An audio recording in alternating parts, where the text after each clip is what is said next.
de hoy nos encontramos con Juliana Ramos y nos dará su opinión acerca de los diversos casos de exmandatarios condenados como lo fue Alberto Fujimori y Ollanta Humala, o algunos que todavía están en juicio de extradición, como es el caso del señor Alejandro Toledo.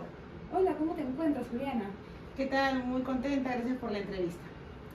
Ok. ¿Cuál es tu opinión sobre el impacto colectivo de los casos de corrupción que involucran a varios exmandatarios en la percepción pública de la política y cómo esto afectaría la situación quizás en la confianza que la ciudadanía podría seguir teniendo en las instituciones gubernamentales? Definitivamente el colectivo, la sociedad peruana ya no confía en los políticos y mucho menos en congresistas o presidentes por el precedente de nuestros expresidentes hoy encarcelados, que están por diversos procesos de como lavado de activos, corrupción, etcétera, ¿no? Entonces, definitivamente la percepción actual es negativa, lo que hace que se pierda la confianza y por ende la inversión extranjera también se pierda, y eso causa desestabilización económica en el país, lo cual a todos nos perjudica ya como sociedad. Claro, ¿y cuáles consideras que de repente han sido las repercusiones tras la creciente incidencia de casos de corrupción en los que se han visto involucrados expresidentes? Bueno, la principal repercusión siempre va a ser la economía, porque un país donde hay mucha convulsión, manifestaciones sociales, donde hay expresidentes presos, procesados por corrupción, entonces esas cosas hacen que la inversión privada se aleje. Entonces ya no hay inversión privada y por ende ahí la economía se desacelera. Entonces ese es el principal efecto económico, lo cual da otro efecto, de desempleo. La gente ya no hay mucho empleo como antes, entonces el desempleo aumenta la informalidad. Y otro que es el constante es la poca confianza que tiene la sociedad hacia sus gobernantes, ¿no? Si tú ves ahora la última encuesta de Dina Boluarte como presidenta, tiene creo que menos del 5% de aprobación. Entonces esa desconfianza se genera sobre todo en los más jóvenes, que ya no se involucran tanto como antes en la política, lo cual deberían, ¿no? Okay. ¿Y qué medidas consideras que se deberían implementar a nivel institucional y nivel político para poder abordar de manera efectiva la proliferación de casos de corrupción que quizás involucran a figuras de alto nivel, figuras políticas de alto nivel? Bueno, yo creo que ahora las instituciones públicas deben trabajar mucho en la comunicación. Es demasiado importante comunicar lo que se está haciendo, lo que falta hacer y lo que se podría hacer. Creo que un factor importante de solución sería la mejor comunicación y la transparencia de los trabajos que ellos realizan en favor de la comunidad. Porque así como hay casos corruptos y hay casos negativos y las medios de comunicación nos invaden con eso, también hay iniciativas positivas, ¿no? Que también sería bueno que el gobierno dé a conocer, ¿no? Pero siempre buscando la opinión del pueblo, de la sociedad, no solamente buscando una mejor comunicación a través de los diversos canales que hoy tenemos, ¿no? Redes sociales, Instagram, TikTok, Twitter, ¿no? Entonces buscar que la comunicación sea recíproca, ¿no? Que no solamente el gobierno haga esto, haga el otro y listo, sino que responda a su público, que haya más comunicación. Y siento que la comunicación en los últimos años, a través de los casos de corrupción, y cada vez más nuestros gobernantes como que se aíslan de eso y no comunican al público y finalmente se quedan con la percepción negativa que pudieran tener, y eso sin defender a nadie, no es que defiendo, no, pero siento que la comunicación es una herramienta muy fundamental y muy importante que podría, digamos, aminorar o que la gente pueda entender más allá todo, y no solamente la comunicación de parte de instituciones hacia el público, sino la comunicación de los comunicadores que somos nosotros, como medios de información, como medios masivos, medios en internet, ¿no? Poder educar al público comunicativamente en las cosas que suceden para darle mayor panorama a la situación y cada uno se pueda dar una idea más personal, de acuerdo desde el punto de vista que ellos encuentran, ¿no? Ok, y hablando de figuras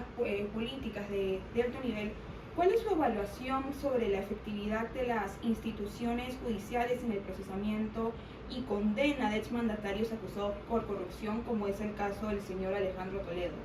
Bueno, el tema judicial de nuestro país es lamentable.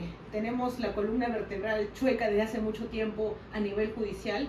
En el caso de Alejandro Toledo, pues está en marcha aún, puesto que no es un trabajo conjunto con el Poder Judicial, digamos, de Estados Unidos. Entonces, digamos que ahí las leyes son totalmente diferentes y avanzan a otro ritmo que las peruanas. Como comprenderás, acá en el Perú avanzamos a paso de tortuga, digamos. Entonces, la situación con Toledo es un poco diferente a la de Ollanta o la de Nadine, pues considero que las instituciones judiciales en Estados Unidos actúan con mayor eficacia que las nuestras, ¿no? Lamentablemente en el Perú todavía estamos arrastrando el nivel de corrupción que también se ingesta en nuestro poder judicial, ¿no? Está todavía muy atrasado, todavía hay mucha carga judicial que viene de años anteriores, de prisiones preventivas, que ya se termina la prisión preventiva, lo sueltan, lo liberan y finalmente no avanza, ¿no? Y también hay muchos factores, uno de ellos es el presupuesto, la falta de capacidad de profesional, siempre hay como que ciertas excusas, ¿no? Yo les digo excusas porque dinero, al menos en presupuesto he visto que hay mucho presupuesto, el tema es cómo distribuyes el presupuesto para que tu carga procesal no se acumule. O a veces el Poder Judicial actúa según lo mediático. Está de moda, han hablado de Toledo, ahora ya vamos a ver qué sucede con Toledo. Algo le pasó a Ollanta, ¿qué sucede con Ollanta? Vamos a hablar de esto, ¿no? Entonces a veces el Poder Judicial actúa según la noticia, según lo que suceda, ¿no? Ahora el tema es de los roles de Dina, por ejemplo, ¿no? Entonces eso no debería ser así. Ellos tienen que poner en agenda los temas, no los medios que nos decimos, oye, ¿qué pasó con Toledo? Hay que hablar de Toledo. Y ahí, pum, alguien se acuerda, hay que abrir su archivo. Entonces, no debería funcionar de esa manera el Poder Judicial, ¿no? Es la percepción. Y si pudiéramos hablar quizás del expresidente Alberto Fujimori, en vista que se le otorgó el perdón presidencial en el año 2017, ¿cree que existe alguna percepción de impunidad en el sistema judicial en relación con los casos, de corrupción que involucran a figuras políticas prominentes? Bueno, el caso de Fujimori es muy polémico, pues hay varios factores que la gente tiene que ver global, ¿no? Hay personas que se le ha dado este perdón por un tema ya humanitario, por su salud, sin embargo hay otro sector que dice que no es cierto, que está muy bien de salud, y también es un tema político en lo que por ahí se rumorea que posiblemente candidatea a la presidencia Fujimori, ¿no? Porque Keiko, su hija, ya está desgastada, su opinión. Pero el caso de Alberto Fujimori particularmente creo que, debió seguir su proceso porque ya tenía una condena. Siento que se actuó, o las decisiones que se tomaron en su momento para darle el perdón, el indulto, tuvieron mucho de conveniencia política en su momento por los mismos actores, de las personas que estuvieron ahí participando. Se aprovechó el tema de la pandemia. Yo considero que debió seguir su proceso, o sea, seguir preso, ¿no? Porque casos como La Cantuta, Barrios Altos, que atentan contra los derechos humanos, todavía están ahí, ¿no? Entonces ya hubo una condena y se tiene que cumplir hasta el final. Esa es mi opinión respecto a ese señor Fujimori, ¿no? Ok, ¿y crees que quizás el caso de Ollanta Humala y su esposa Nadine Heredia, condenados por lavado de activos, ha cambiado la percepción que otros países tienen de Perú, quizás al ver que de repente teníamos un patrón en cuanto a nuestros presidentes, estaban siempre involucrados en negocios turbios o tenían dinero ilícito, y ahora que el Estado no los apresó, ¿consideras que haya cambiado la forma que percibían la política peruana? Bueno, de todas maneras, siento que internacionalmente hablando, la política peruana, desde mi punto de vista hacia afuera, creo que está totalmente negativa. Sin embargo, es un avance, porque antes como que los presidentes o mandatarios eran no tocables, ¿no? No se tocaban, no se les decía nada. En cambio, al Ollanta y Nadine, quienes estuvieron en prisión preventiva, demuestra que nuestro Poder Judicial actúa. Pero ¿qué pasa? Ya están libres. Y ahorita les han puesto, creo que, una reparación civil millonaria. Entonces, al final, no hay un juicio, no hay un proceso que continúe, se demora. Y esa es la incapacidad del Poder Judicial de siempre estar lento, digamos, los proyectos, ¿no? Digo, los juicios, ¿no?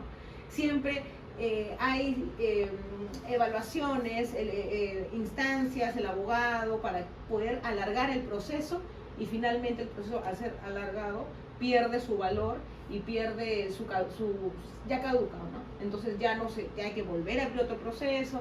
Entonces se dilatan mucho los procesos judiciales en el Perú, y más cuando son de exmandatarios, porque ellos también hay temas políticos también. O sea, no solamente es judicialmente hablando, sino tiene que ser políticamente hablando, porque hay fines políticos, ¿no? Que no te sorprenda que suceda algo, presidente A, presidente B, pase algo y justo de casualidad, qué casualidad o sorpresa, le van a también dar prisión preventiva al presidente C, por ejemplo. Entonces ya la atención política juega a otro lado, ¿no? Entonces son muchos factores, ¿no? En el caso de Ollanta Nadine me parece correcto que sea el debido proceso, ¿no? Por un tema de lavado de activos. Sin embargo, todavía está ahí, todavía sigue abierto, ¿no? La percepción es, bueno, Perú ya está avanzando con eso, pero seguimos avanzando a paso lento, insisto, ¿no? Y como última pregunta, ¿cómo evalúa la eficacia de las acciones tomadas hasta ahora para combatir la corrupción y prevenir futuros casos? Bueno, siento que ahora, con el boom de las redes sociales, el TikTok, podcast, etcétera, y sobre todo la gente está al pendiente de cada cosa que uno diga o que uno hace en cuanto a los políticos, siento que la ciudadanía ya no es tonta, ya no se le puede manipular como antes, está más informada que antes. Y eso es un punto a favor nuestro. ¿Por qué? Porque ahora alguien que quiera hacer un acto de corrupción, pues lo va a pensar 2, 3, 4 veces, ¿no? Antes, o sea, yo considero que la corrupción siempre existió, en toda época, ¿no? Quizás en los 60, 70 no tenía la repercusión que hoy tiene por nuestros medios de información. En cambio ahora la repercusión es mucho mayor, ¿no? Entonces siento que la manera, como era la pregunta, cómo podemos combatirla, es estar informados. Lo primero es que el ciudadano no le puedes engañar si no está informado. El que esté más informado no puede ser engañado, ¿no? Eso es importante. 2, que cada ciudadano debe conocer sus derechos y también los deberes como ciudadano. Y otra cosa es que al momento de las elecciones, por favor, tienen que ver quiénes son sus gobernantes, qué pasado han tenido, qué denuncias, qué planes de gobierno hay. Y ese es un problema que muchas personas no lo hacen, no dan un voto sincero, ¿no? Un voto informado, ¿no? Entonces creo que nosotros como comunicadores está poder cambiar eso, dándoles herramientas al público y también de una manera educando a que se preparen mucho más, estudien mucho más, analicen mucho más y desconfíen mucho más, porque en política siempre hay que tener mucha desconfianza, sobre todo cuando te dedicas al periodismo. Ok, muchas gracias. Esto fue todo en esta entrevista, en lo que fue. Muchas gracias, Juliana, por tu tiempo. Listo, gracias a ti y saludos para todos.